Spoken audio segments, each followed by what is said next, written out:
Carminho. Olá, seja toda a gente bem-vinda. O meu nome é Margarida David Cardoso, eu sou jornalista do Fumaça e nos próximos 45 minutos vamos falar sobre a violência doméstica em tempos de crise. No momento em que, devido ao estado de emergência em Portugal, decretado a 18 de março, já lá vai um mês e meio, vítimas e agressores estão confinados muitas vezes à mesma casa. Temos connosco Rosa Monteiro, secretária de Estado para a Cidadania e Igualdade, é perita em Igualdade de Género e Estudos sobre as Mulheres. Marlene Matos, psicóloga, investigadora e professora na Universidade do Minho, tem-se dedicado nos últimos anos à investigação e coordenação de projetos na área da vitimologia, da violência doméstica e violência no namoro, entre outras. E o Diogo Faro, que é comediante e ativista dos direitos humanos, tem participado e promovido várias campanhas e movimentos em defesa da igualdade de género e direitos LGBTI. Bem-vindos. Olá. Olá, boa tarde. Marlene, começava por si. Grande parte da população está, como estava a dizer, há um mês e meio em casa, devido ao estado de emergência por causa do novo coronavírus. Na China, na sequência da quarentena, os casos de violência doméstica dispararam. Em algumas áreas chegaram mesmo a triplicar, segundo algumas associações. Explica-nos em que medida o confinamento agrava as situações de violência, quer física, sexual ou psicológica. Boa tarde a todos. Antes de mais nada, muito obrigada por estar aqui. Com muito gosto que dou também aqui o meu contributo para trazermos a violência doméstica mais uma vez para a agência social. É um aspecto muito importante ao nível quer dos outros temas que estão aqui em debate hoje, que é a emergência climática, as questões económicas. E, portanto, muitos parabéns pela iniciativa por porem aqui o tema sobre os holofotes. É muito importante. Aquilo que disse é exatamente aquilo que traduz o contexto atual, ou seja, nós vivemos todos num contexto de grande adversidade, o contexto geral para todos os cidadãos é de grande adversidade, porque as exigências aumentaram significativamente, quer em termos da área da saúde, em termos da crise económica que se antecipa, e nesse ambiente de maior exigência, o que acontece é que muitas vezes os nossos recursos, sejam institucionais, sejam pessoais, sejam sociais, não estão preparados para lidar com essas exigências, e portanto o que acontece na vida de todos nós é uma certa descontinuidade e um maior risco para uma maior vulnerabilidade, não só social, económica, mas também psicológica. E o que acontece noutros países, e nós sabemos isso através de vários estudos internacionais, já antes do Covid, havia um conjunto de estudos que mostravam que em condições de adversidade, portanto de catástrofes naturais, mas também outras pandemias, nomeadamente o ébola, quer em países pobres como em África, quer em países muito desenvolvidos como os Estados Unidos, estas crises sanitárias ou crises naturais têm uma consequência muito evidente naquilo que é a violência doméstica, na saúde das mulheres e das raparigas em geral. E, portanto, nós já temos esse conhecimento. O que nós sabemos sobre o Covid e sobre o efeito do Covid neste momento em termos internacionais é que tem havido um efeito colateral quase inevitável na vida de muitas situações onde já existia violência doméstica. E isso acontece nos vários continentes, não acontece só na Europa. Tem acontecido, os números são de França, de Espanha, de Itália, mas também dos Estados Unidos, do Brasil e também em algumas cidades do continente asiático, nomeadamente Singapura, em que dão conta desse aumento. O que nós sabemos a partir dessa realidade, desses números, de outros países sobretudo, é que tem havido uma exacerbação não só da frequência, ou seja, há mais casos a surgirem, a serem tornados visíveis, mas há também um aumento ao nível da severidade, ou seja, situações onde já existia uma história de violência, situações já sinalizadas, pode acontecer que numa situação de confinamento, em que a vítima está muito mais exposta às interações abusivas face ao companheiro, que é na maior parte dos casos do agressor, o que acontece é que o risco de uma violência grave aumenta,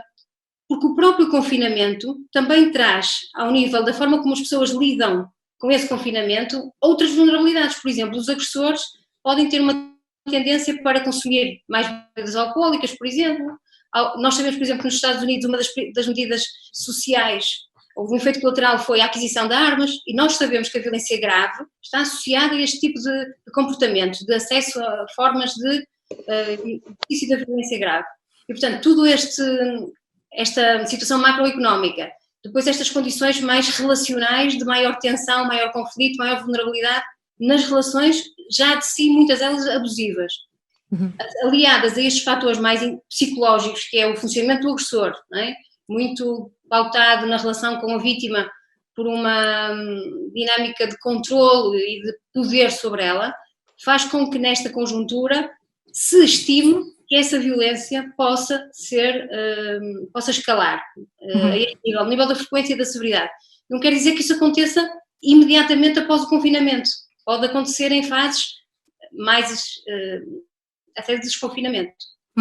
Ou que isso se reflita nos dados que são conhecidos. Falava sobre isso a Secretária de Estado. Desde o início do estado de emergência, os serviços criados pelo Governo para apoio e denúncia de vítimas de violência doméstica receberam 302 pedidos de ajuda. 122 deles foram feitos através da SMS, aquele serviço que estava a funcionar há cerca de um mês. Estes números refletem a real dimensão do problema. Olá, boa tarde a todas e a todos e muitos parabéns também pela organização deste debate e por colocar realmente no debate público este tema da violência contra as mulheres. Foi isso que pretendemos quando, desde o início de março, quisemos lançar uma mensagem muito clara de que, evidentemente, a pandemia Covid-19 é uma preocupação, iria dominar as preocupações de toda a agenda pública, mediática, também política, porque era preciso mobilizar um conjunto de respostas, mas que a pandemia que de forma continuada atinge as mulheres e as crianças, que é a violência de género,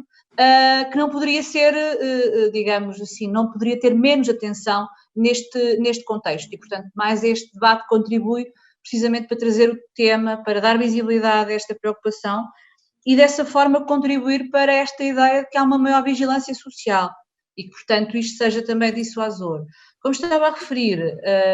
nós reforçamos também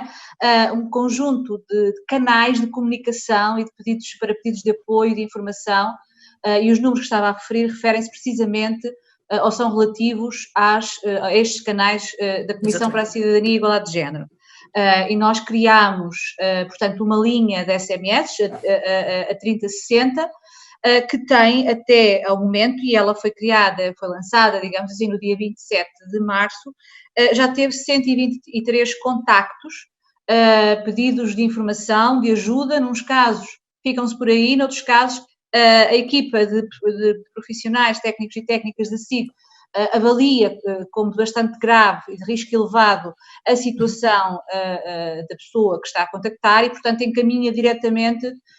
para as forças de segurança no local de proximidade da pessoa para que seja realmente, portanto, agilizada uma atuação imediata de proteção da vítima. Nós, no global e neste período, desde o 16 de março, temos 308 pedidos de informação à Comissão, quer através desta linha SMS, quer que se revelou muito eficaz e tem mais contactos já,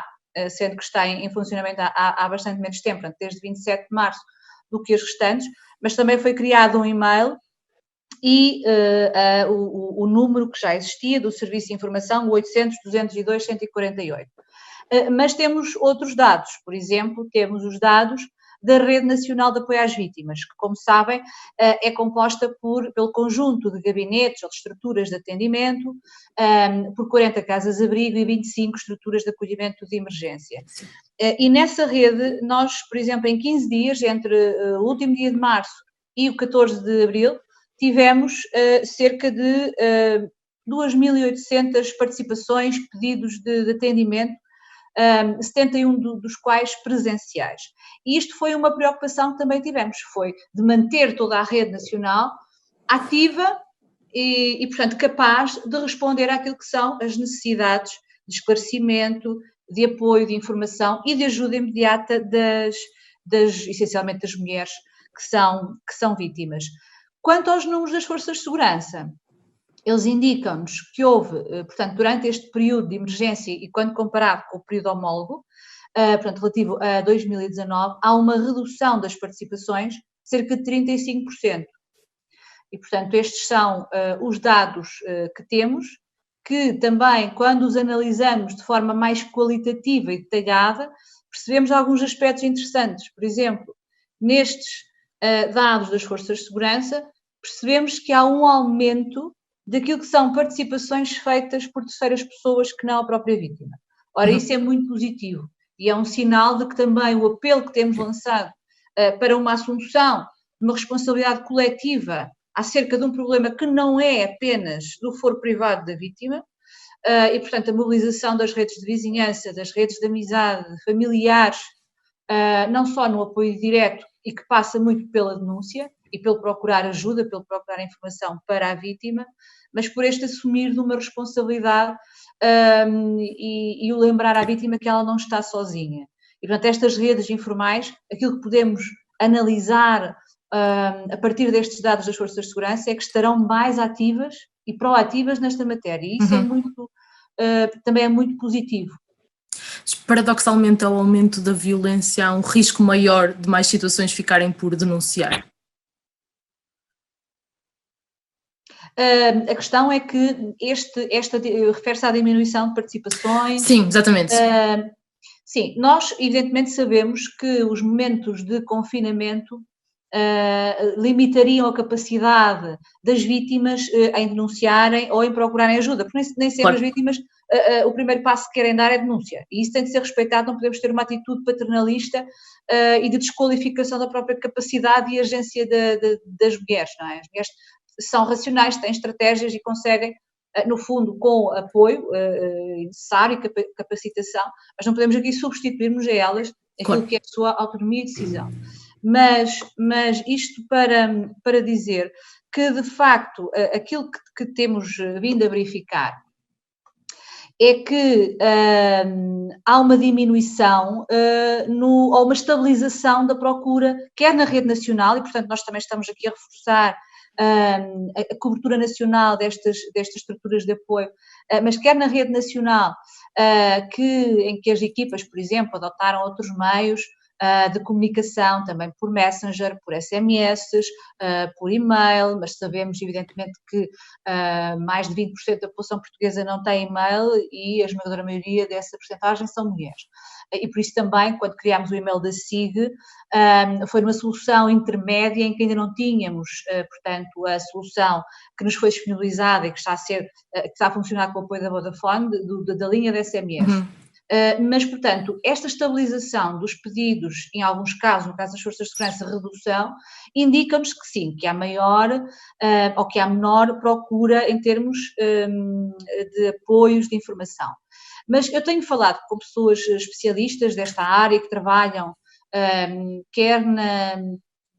na gestão das estruturas de acolhimento, quer no atendimento a vítimas já há muitos anos e que estão também agora no epicentro de toda esta dinâmica. E aquilo que me têm explicado faz muito sentido e tem a ver com as dinâmicas, com as próprias dinâmicas de controle, como a professora Marlene estava a referir, que neste momento existem. E que, portanto, numa situação de confinamento, a pessoa agressora está, digamos assim, na posse daquilo que são uma capacidade muito significativa de controlar toda a situação. Portanto, a situação ou situações de violência física mais, digamos assim, descontrolada ou intensa serão mitigadas por este acréscimo de capacidade de controle que os agressores neste momento têm. Isto estamos a falar de forma, digamos, normal, mas é assustador, evidentemente, e é a nossa inquietação, e por isso tentamos fazer chegar às vítimas toda esta informação, mas também prevalece, é isso que nos dizem as especialistas e as pessoas que estão nas estruturas e no atendimento, aqui um raciocínio por parte das vítimas que obviamente privilegiaram, especialmente nestes primeiros momentos em que todas e todos fomos apanhados de surpresa por necessidades de readaptarmos a nossa vida às novas circunstâncias e obviamente que aquilo que privilegiamos, para além da manutenção do nosso trabalho, quando é possível fazer em teletrabalho, etc., são das condições de proteção relativamente à pandemia e à expansão e portanto, todas essas medidas de mitigação do contágio da Covid-19 também têm impacto, obviamente, naquilo que é o racional das próprias vítimas. Isto significa que não há uma diminuição, não estamos a pensar que haja uma diminuição de situações, simplesmente o confinamento traz-nos esta outra realidade. Mas isto também nos está a fazer refletir no sentido de anteciparmos que, à medida que vamos suavizando as medidas de confinamento e as medidas de contingência, evidentemente que estas situações vão reemergir e, portanto, a procura será maior. Só para acrescentar outro dado, é que nas estruturas da rede, nas estruturas de atendimento, com quem nós fazemos uma monitorização muito regular e falamos, fazemos reuniões e encontros por esta via, o que me dizem é que há mais procura, maior intensidade de procura, por exemplo, por parte de vítimas que já estavam em processos de acompanhamento ou porque já fizeram o seu processo de autonomização ou porque nunca tendo estado acolhidas e portanto, são frequentemente atendidas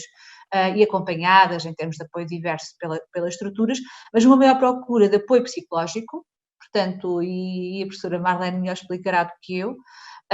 destas necessidades acrescidas, estes estados de ansiedade, de angústia acrescidos,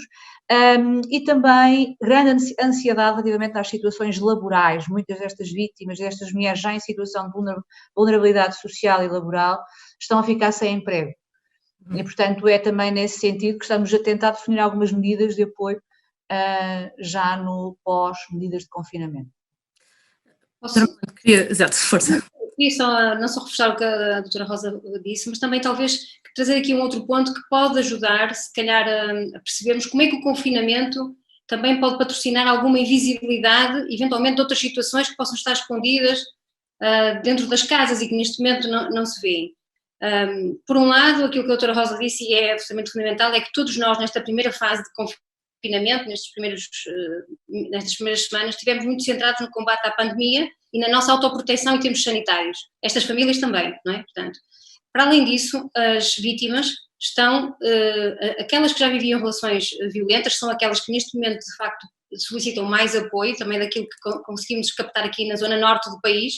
são aquelas que estão a chegar mais às estruturas e a pedir mais apoio, são aquelas que já estavam sinalizadas e que neste momento enfrentam ou mais necessidades ou outro tipo de violência. Elas também estão muito coagidas na sua liberdade de procurar ajuda, ou seja,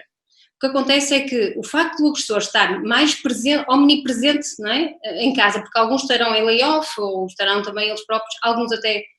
em situação de quarentena, por estarem em risco de estar infectados ou até estarem infectados, e portanto as vítimas podem estar mais confinadas na sua liberdade para procurar ajuda, por exemplo, nas forças de segurança, porque isso exige mobilidade física. Nós sabemos que a maior parte das denúncias às polícias são feitas de forma presencial, até antes do confinamento, e portanto tem sido essa a forma de denunciar às polícias, é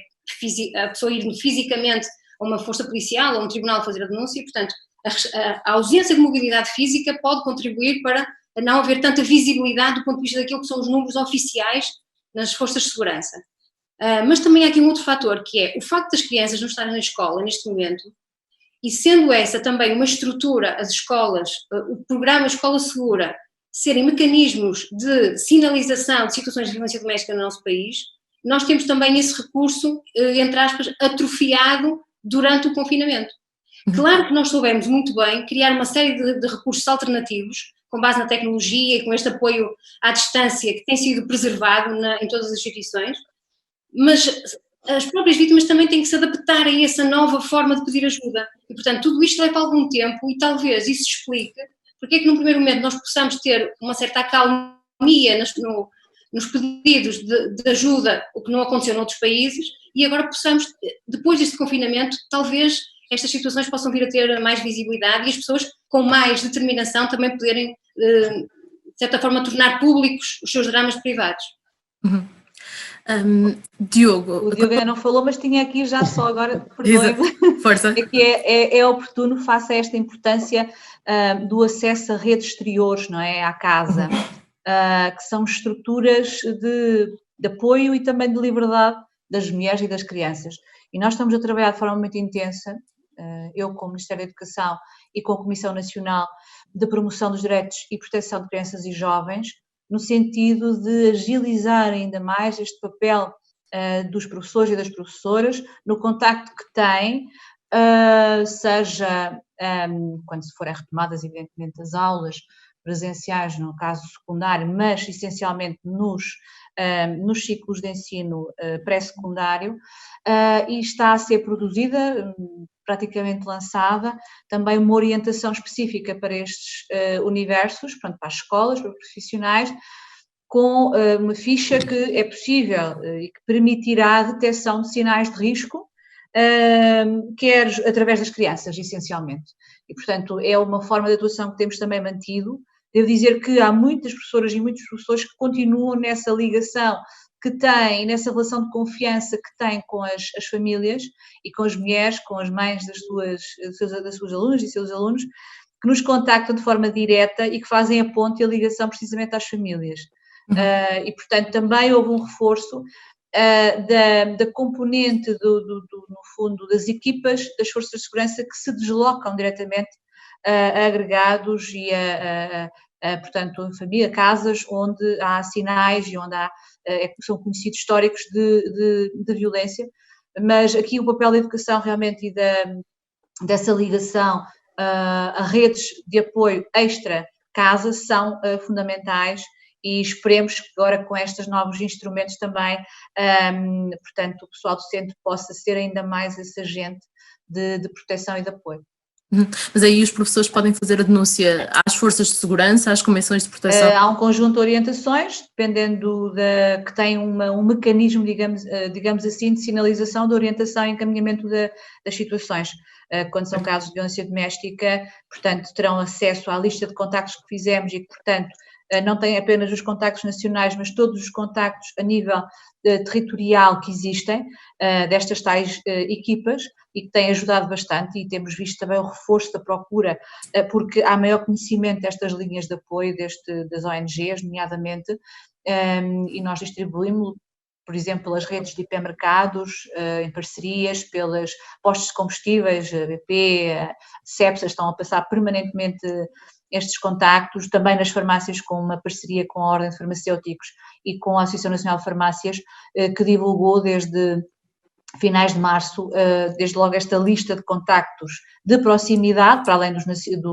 contactos de âmbito nacional, aquelas linhas que referi há pouco, mas estes contactos locais são muito importantes porque estão ali, mais próximo e, portanto, é fundamental que eles sejam conhecidos e utilizados pelos profissionais das várias áreas. Diogo, quando falamos de violência doméstica, nada disto é grave, porque tudo isto é normal. Olá, eu ainda não tinha falado, mas estava a apreciar muito, está a ser muito interessante. Aqui já falámos de uma coisa, é sempre grave, não é? Eu percebo que estava a dizer isso porque veio do vídeo que eu vi.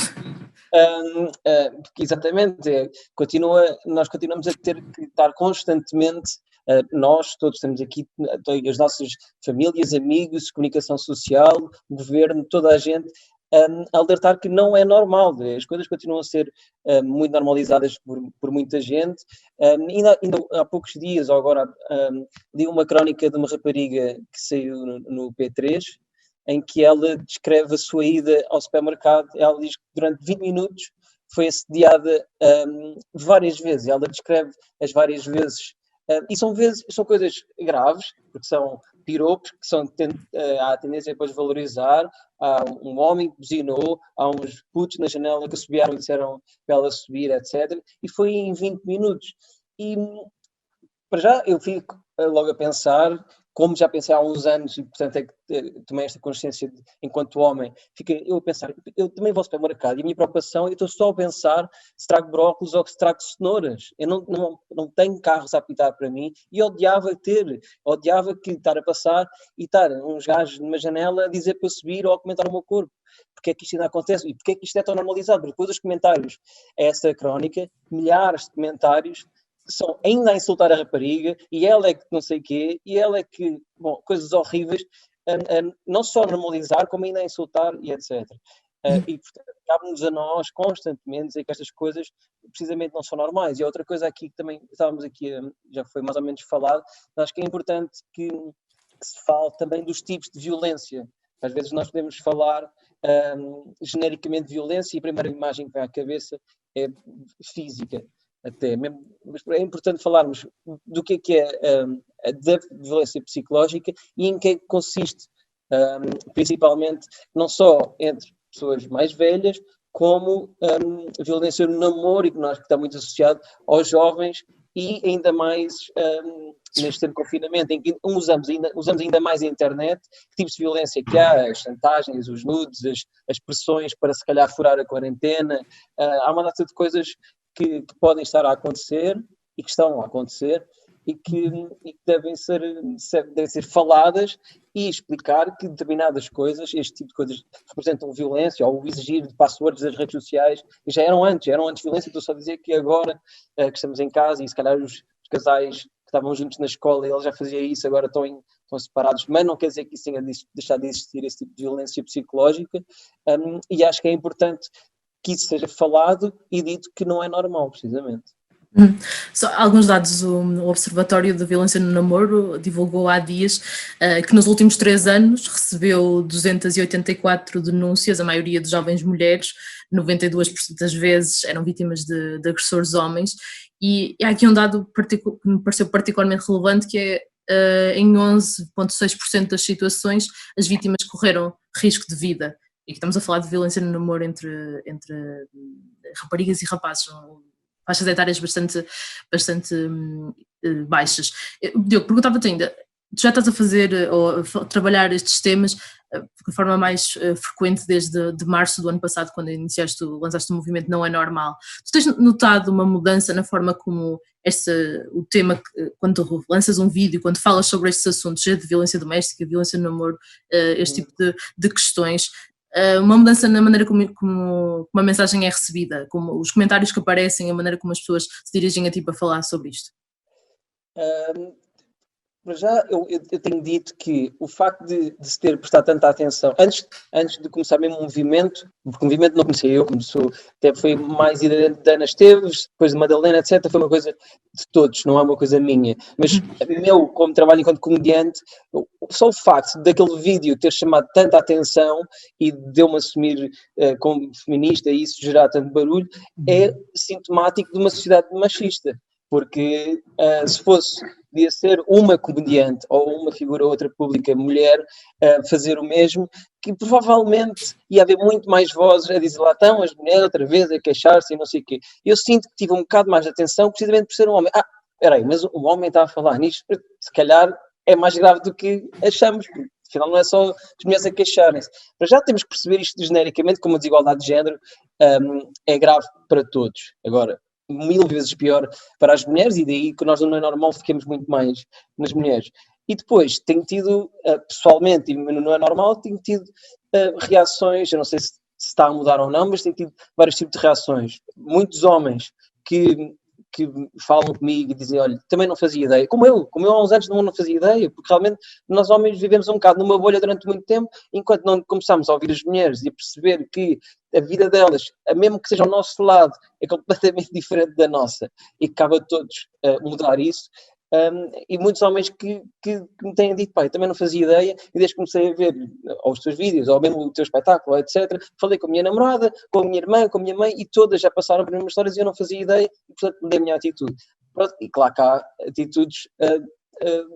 inversas, em que as pessoas se sentem ainda mais hostilizadas, os homens se sentem ainda mais hostilizados, como se a luta pela igualdade de direitos, que neste momento é, claro, obviamente, para nivelar os direitos das mulheres aos dos homens, seja para retirar direitos aos homens. Porque não é, ninguém quer retirar direitos aos homens para dar às mulheres, estamos só a tentar todos que todas as pessoas, géneros, orientações sexuais, cores do que for, tenham os mesmos direitos, e é só por isso. Portanto, não sei bem se desde março passado as coisas estão exatamente a mudar, não tenho aqui um estudo. À minha volta, sim, mas nem que seja, os meus amigos também já pensam mais nisso, já têm o tipo de atitudes às vezes, já recebo muitas mensagens de homens, etc., que estão a mudar, e mesmo de apoio das mulheres que sentem que há mais gente a falar sobre isto, e há mais gente também da nossa idade a falar sobre isto, e até um comediante que podia estar a falar de outras coisas quaisquer. Portanto, acho que pelo menos o que temos trazido é mais assunto e mais visibilidade a este assunto, pelo menos isso. Marlene, força. Posso dar uma boa notícia ao Diogo? Sim. Eu acho que pessoas que se envolvem nesta causa, que não são investigadores ou que não são políticos, são extremamente bem-vindos. Porque nós temos aqui um combate extremamente difícil, extremamente complexo, e se não forem pessoas da comunidade, os ativistas, os mobilizadores, os líderes, os youtubers, os líderes inspiradores do momento, dos jovens, nós não vamos conseguir mudar duas vertentes que neste problema continuam a ser urgentes. por um lado, é a nossa capacidade de informarmos as pessoas sobre o que é que são os seus direitos, porque o Diogo dizia muito bem que a violência psicológica parece ser muito menos censurada e às vezes a violência sexual, falou de vários exemplos que assistiu a essa miúda no supermercado sobre si própria, não é? Portanto, são formas de violência menos censuradas que a violência física, mas igualmente tão ou mais perturbadoras. E se as pessoas tiverem uma maior literacia sobre os seus direitos, perceberem que aquilo é uma violação dos seus direitos, com certeza que vão ser também mais capazes de exercer esses direitos e procurar salvaguardar esses direitos. Por outro lado... ter mais noção também de quem faz, perceber que isso é violência, não é? Por isso é que eu estava a dizer, ter noção do que é que representa a violência, não é? Perceber, exigir uma password ou fazer chantagem com nudes, ou seja o que for, que é violência, não é? E que não é só... Por isso é que essa mensagem do Diogo é muito importante, porque mostra que a censura é em todas as faixas etárias e em todos os estratos sociais. A censura deste tipo de comportamentos, nomeadamente a violência psicológica, que o Diogo referiu vários exemplos, que passam os piropos abusivos. Há bocado falou das redes sociais. Nós acompanhamos casos de violência doméstica que neste momento são em confinamento e, por exemplo, os ciúmes e a posse em relação à vítima não se interromperam com o confinamento. Claro. E nós temos situações de indivíduos agressores que continuam, ainda mais, de forma exacerbada, a exercer um comportamento vigilante, intimidatório e coercivo face às redes sociais das pessoas com quem estão dentro de casa. Sim, e, portanto, sim. Através das redes sociais, a tentar saber com quem é que ela fala, com quem é que ela interage, a quem é que ela pede ajuda, se ela aumentou ou não a sua rede de contactos. E, portanto, claro. E é importante nomear isso como violência, não é? Sem dúvida. E há pouco o Diogo, e por isso é que acho que isto é uma muito boa notícia para todos nós. A palavra violência doméstica foi a palavra do ano em 2019. Isto é uma grande, é um indicador fortíssimo da consciencialização social na nossa sociedade portuguesa para este fenómeno, porque isso representa que Portugal entendeu que a violência doméstica é uma preocupação coletiva e não pode ser um combate só de alguns, tem que ser um debate de todos, do Diogo, da Marlene, da Rosa, da Margarida. Sim, e nós todos podemos dar aqui algum contributo. E perceber que, obviamente, mais uma vez, são as mulheres muito mais vezes prejudicadas, mas não podemos esquecer que há homens que são vítimas de violência doméstica, seja física, seja psicológica, seja vítimas de outros homens, seja casais homossexuais, ou vítimas de mulheres, e que, por causa de todo o estigma do estereótipo, ser macho e forte e não ter emoções e não sei o quê, muitas vezes, e como acho que todos aqui no painel sabemos, acabam por fazer ainda menos queixas no caso de serem vítimas do que as mulheres. Portanto, acho que isso também é uma coisa que é importante trazer para o debate, e que os homens também são vítimas, também devem fazer queixa, também este tipo de coisas devem ser encarados como violência, os comportamentos de violência psicológica, etc. Sem dúvida. Os comportamentos de controlo não são só dos homens em relação às mulheres, podem ser exatamente como o Diogo disse, das mulheres aos homens. Sim, mas esta questão da violência, nós nunca faremos nada pelo fim e pelo combate efetivo à violência de género e à violência doméstica, se não entendermos as raízes que têm a ver precisamente com as assimetrias profundas de género e desigualdade profunda e estrutural entre as mulheres e os homens e a grande desvantagem das mulheres. E é isso que justifica um conjunto de comportamentos. Quando nós vemos, de facto, os homens, este ano, por exemplo, os dados do homicídio até final do mês de março, temos dados da PJ, que são sempre provisórios, como sabem, não é? Pela própria natureza do processo de investigação em curso, é o homicídio de 4 mulheres e 1 homem. Muitas destas situações de homicídios de homens são assassinados por outros homens e no contexto da mesma agressão dirigida, por exemplo, a uma mulher que também foi assassinada. Isto não significa desvalorizar essa realidade que o é, por isso nós também temos já uma casa-abrigo para homens vítimas de violência, mas aqui estão essencialmente também em questão aquela lógica do tipo de masculinidade, não é? Que transmitimos na socialização. Sim, e aí também diria que entra uma coisa importante que é o vocabulário, porque muitas vezes esse tipo de crimes são relatados como crime passional e que dá sempre uma ideia de romantismo, não é? Quando um homem apanhou uma mulher na cama com outro homem e mata os dois, é retratado como um crime passional. Não, isto é só um crime horrendo, não é? Um crime passional relacionado com a paixão. Eu não sei E isso tem efeitos também sobre os mais jovens e as mais jovens. Ainda há pouco tempo, no quadro da plataforma da violência no namoro, onde discutíamos as campanhas que temos feito também com o movimento Não é Normal, e agradeço mais uma vez ao Diogo e ao movimento pela estupenda colaboração que temos tido. Já são 2 anos de campanha, por ocasião do 14 de fevereiro, mas estávamos a discutir precisamente a concepção de ciúme e de relação que passa para as camadas mais jovens. Por mais que a escola e que a educação esteja cada vez mais a fazer um trabalho no quadro de disciplina de educação para a cidadania ou de cidadania e desenvolvimento, com imensos projetos que são financiados pela nossa área governativa, inclusivamente, e que vão às escolas, o próprio Diogo vai às escolas e fazem muito esse trabalho de forma graciosa, de passar a mensagem e de falar com os jovens. Eu, quando vou às escolas falar sobre a questão da violência no namoro, e lembrar que este ano o Parlamento de Jovens também o tema foi violência doméstica e violência no namoro, isso também foi muito importante, mas quando eu vou às escolas e falo sobre o que são comportamentos, que são violência, o exigir a password do telemóvel, a password das redes sociais, dos chats, digamos assim,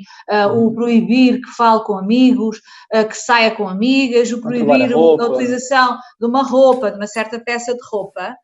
há um silêncio imenso, ensurdecedor naquelas salas, porque todos e todas reconhecem ali assim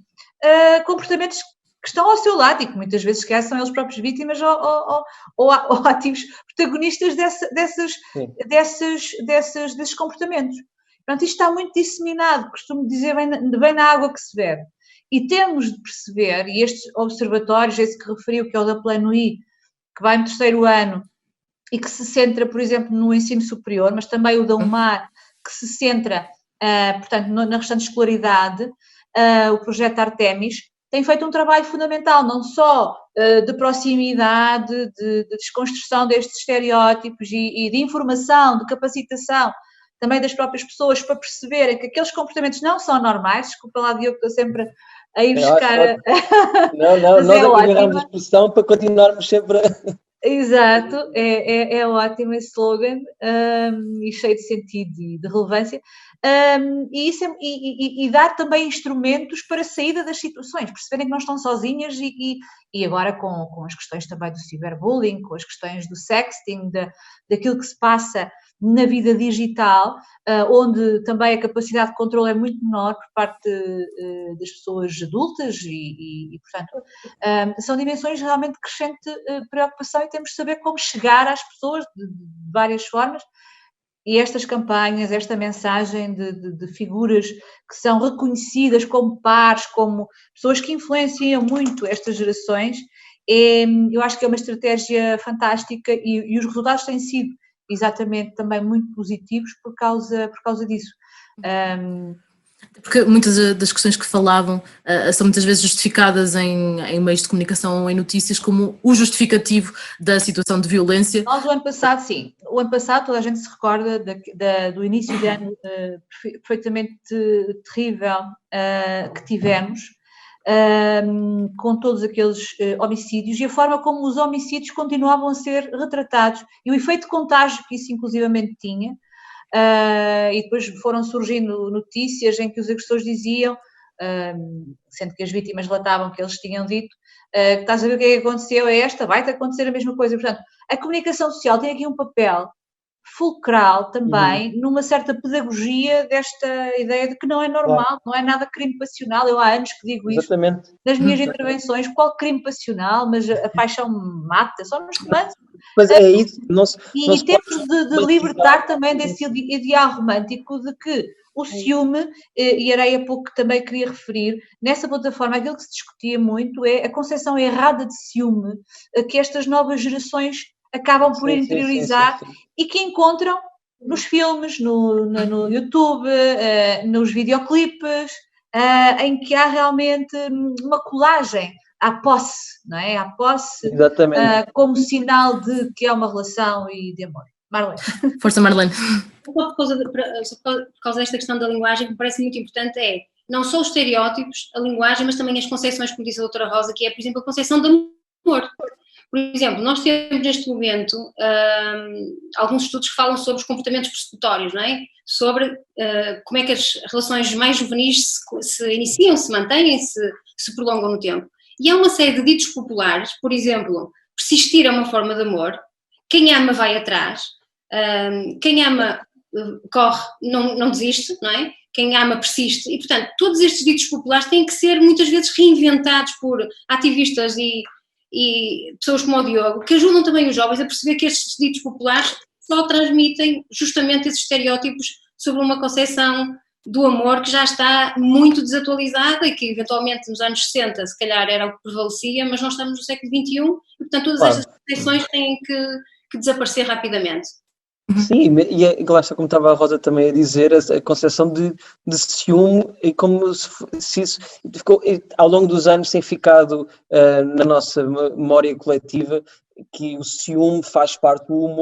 amor, e principalmente um ciúme agressivo e que gera discussões e depois violência, etc. E sinceramente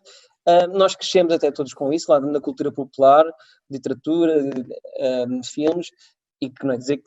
quer dizer que agora tenha que se apagar isso nunca na vida, mas cada um de nós, e enquanto organizações governamentais, ou ativistas, ou comediantes, ou o que for, se calhar tornar consciente que não, as coisas não são bem assim. Uma relação não tem que haver sempre discussões de ciúmes e coisas, pessoal a tirar objetos uns aos outros e a baterem-se, e essa noção de posse enquanto amor, não é de certeza isso que é amor, e portanto voltamos também a essa, à linguística de chamar crime passional, etc, etc. Essa questão da comunicação é muito importante, e há pouco não falámos, por exemplo, além do chamarem crime passional, o acrescentarem uma justificação como que legitimadora do homicídio, e encontramos muitas vezes, ou porque era infiel, ou porque suspeitava de infidelidade, ou porque não há aqui, e nós temos de ser absolutamente intolerantes relativamente a legitimações, quaisquer que sejam, de violência, inclusivamente aquelas mais que se referem mais frequentemente, porque é alcoólico, ou porque é isto, ou porque é aquilo. Sim, na base tem a ver com uma questão de agressão e de violência machista contra as mulheres e contra as crianças, e que estão também aqui muito presentes sempre. E temos de deixar de culpar as vítimas. Isso é fundamental. Isso é fundamental em tudo, e é uma coisa que nós às vezes insistimos nas nossas palestras do Não é Normal, porque para já isso vê-se muito nas redes sociais, como nós bem sabemos, em crimes sexuais. Há lá sempre gente a dizer, mas ela estava bêbada, mas ela foi não sei onde, mas ela estava com esta roupa. Em qualquer circunstância, as pessoas têm que perceber que a vítima nunca é culpada. E nós, um exemplo ridículo, se eu andar ao telefone, a falar ao telefone, e for assaltado e me roubar o telefone, a culpa é minha de eu andar ao telefone. Então como é que a culpa de alguém ser violado é de estar na rua?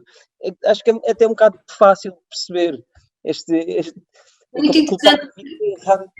Não é só a culpa, muitas vezes é também dizerem que ela própria precipitou a situação. É mais do que ser culpada, é a própria reconhecer o facto de estar a ser vítima de um crime. Isso são teorias que existiam nos anos 40, mas que hoje em dia estão completamente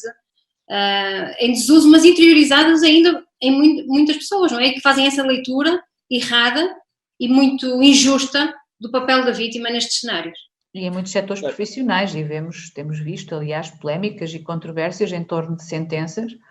que forçam esta visão, não é? E que vem do que a Rosa estava a dizer há bocado, de séculos de estereótipos de género que vão alimentar as pessoas, seja aquele juiz ridículo, seja as pessoas nas redes sociais que continuam a acreditar nestas coisas, que as mulheres provocam por de mini saia, que os homens são todos atrasados mentais, que não conseguem agarrar os seus instintos sexuais, etc, e têm que mandar piropos e têm que atacar sexualmente. Não é? Está sustentado em muita coisa, em muitos estereótipos que têm de começar a mudar. Uma última pergunta muito rápida para a Secretária de Estado, só para resumir uma ideia que falou há pouco, que é ontem o Primeiro-Ministro e o Presidente da República admitiram a possibilidade deste estado de emergência ser o último, ou seja, quando a 2 de maio, no próximo sábado, as medidas de confinamento poderão deixar de existir, que desafios vêm agora? Bom, nós temos o plano de contingência macro que foi desenhado logo em meados de março e que tinha a ver com esta necessidade de resposta. Nós criámos, por exemplo, mais 2 centros de acolhimento de emergência, precisamente antecipando, digamos, limitações naquilo que são as vagas na estrutura, na rede normal, devido às medidas de contingência que as próprias casas-abrigo e estruturas residenciais tiveram de desenvolver face, obviamente, à prevenção da doença, que vão continuar e, portanto, há aqui uma grande preocupação com a continuidade daquilo que é o funcionamento mais integral possível das estruturas de acolhimento. Por exemplo, nós neste momento estamos a reforçar, e aproveito para agradecer a solidariedade de empresas como a Siemens, como a REN, mas também do Ministério da Defesa, que nos estão a ceder computadores para estas casas-abrigo, porque nelas estão cerca de 155 crianças, a esmagadora maioria, mais de 130, estão em idade escolar e, portanto, precisam de manter o seu contacto com a escola, com as professoras e, portanto, estamos a fazer esse reforço, também reforçar, já estão encomendadas os EPIs, os equipamentos de proteção individual, porque nós sabemos que, não obstante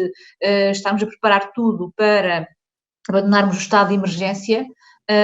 a pandemia não acabou e, portanto, há que manter toda a estrutura em funcionamento com as medidas de proteção sanitária que são absolutamente fundamentais para que todo o esforço feito não volte para trás. E, portanto, aqui há uma permanente monitorização também das necessidades da própria rede nacional e aquilo que estamos a fazer também é reforçar o tal apoio psicológico, o tal apoio às vítimas. Fizemos uma parceria com o Programa Nacional de Saúde Mental e neste momento estamos no fundo, a fazer o matching, a articulação entre os contactos das equipas que estão no terreno, no domínio da saúde, ainda hoje, aliás, a comunicação da conferência de imprensa da DGS e do meu colega secretário da Saúde se centrou sobre a matéria da violência, onde temos realmente uma parceria muito estreita aqui com a saúde, por todas as razões e mais algumas, mas também nesta componente do apoio psicológico e da preocupação com a saúde mental, como eu falava há pouco, daquelas pessoas que já são acompanhadas e outras que venham a acorrer aos nossos serviços de apoio e de atendimento, é isso que estamos a antecipar, ou seja, estamos a antecipar com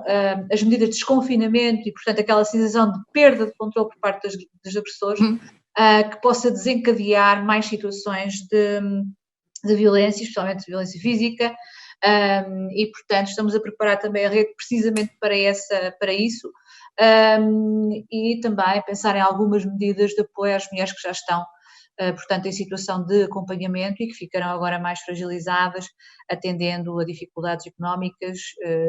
devido à situação de precariedade laboral, a que estão mais sujeitas e vulneráveis. Mas, portanto, é todo este conjunto de medidas que vamos manter. Para já nós temos das 100 vagas criadas nestas duas estruturas, uma em Viana do Castelo, outra na Grande Lisboa,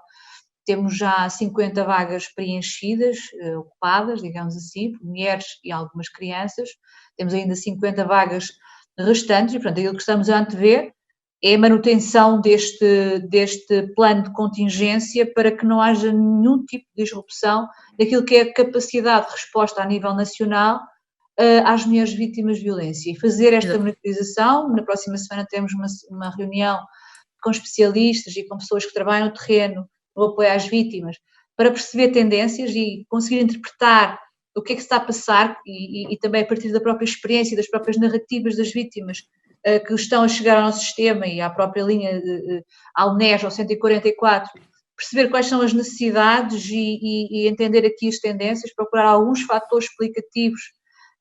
desta procura, não é? Para conseguirmos adequar a cada momento as necessidades às respostas, ou melhor, as respostas às necessidades. Que tem de ser mesmo assim, ou seja, não estamos a viver em circunstâncias normais e, portanto, temos de ter aqui uma estratégia de governança que seja de permanente adaptação e reforço também da capacidade de intervenção, mobilizando todas as partes, a academia, a rede de ONGs, as entidades públicas, e aqui também nós reforçamos sempre o apelo, a própria Comissão Nacional e as CPCJs da Promoção e Proteção de Crianças emanou uma orientação às CPCJs sobre como atuar em casos de violência doméstica. Portanto, há aqui realmente um trabalho muito articulado. Temos uma revisão da lei da violência doméstica, que acaba de ser aprovada em Conselho de Ministros e que traz 2 elementos novos fundamentais, nomeadamente aquilo que é a possibilidade do Tribunal Criminal, digamos assim, atuar desde logo com medidas que têm a ver com as responsabilidades parentais e também, por exemplo, com o uso da casa de morada de família, tal como a questão da melhoria das diligências probatórias para evitar ou para, através do melhor enquadramento na avaliação que é feita da situação da vítima, evitar situações de revitimização. E vamos também lançar, nas 2 próximas semanas, um conjunto de instrumentos que estavam em produção e que estão concluídos, nomeadamente o novo modelo de atribuição do Estatuto da Vítima, também o guião de atuação, o manual de atuação funcional nas 72 horas após a detenção, também um guião específico de intervenção para profissionais que trabalham de forma mais direta com crianças e jovens em contexto de violência doméstica, todos eles produzidos numa lógica muito intersetorial, com a saúde, com a educação, com a justiça, com a PGR. Também um manual, um guia de formação, um plano de formação anual, que está elaborado e que, portanto, avançaremos com a formação massiva de profissionais da área das forças de segurança, da justiça, magistraturas, saúde, ação social, para uniformizar os tais procedimentos e evitar que muito daquilo que são as concepções comuns e que nós referimos aqui, a tal naturalização, por vezes culpabilizar ou encontrar fatores que justifiquem e até minimizem a gravidade do comportamento do agressor, juntamente de profissionais que são chave e que estão na primeira linha também do apoio às vítimas. Exato, e todas estas medidas davam uma nova conversa. Ficamos sem tempo. Obrigada, Rosa Monteiro, Marlene Matos e Diogo Faro, e a toda a gente que assistiu a esta conversa, e até breve. Obrigada, boa tarde. Tchau.